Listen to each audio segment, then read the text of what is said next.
Peluru bersarang di tubuh korban, warga Oku Timur tewas ditembak begal di Oki dibawa ke rumah sakit di Palembang.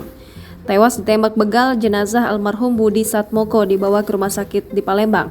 Itu dilakukan dalam upaya mengeluarkan peluru dari senjata api yang masih bersarang di dalam tubuhnya. Hal itu diungkapkan oleh Kades Wana Makmur Mail. Pada saat itu memang kondisi korban sudah meninggal dunia. Diketahui korban merupakan warga desa Wana Makmur, Semendawai Timur, Kabupaten Oku Timur.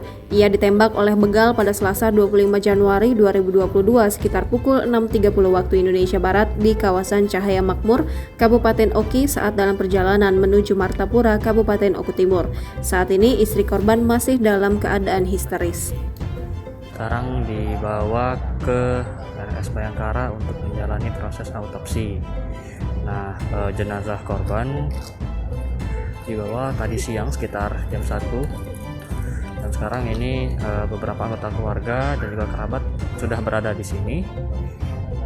Dan jenazah korban ada di dalam, masih dalam proses autopsi oleh dokter forensik RS Bayangkara.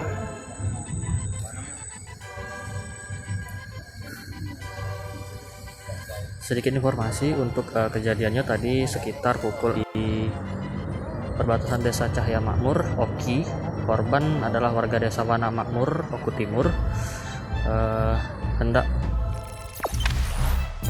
Jangan lupa subscribe, share, komen, dan like ya.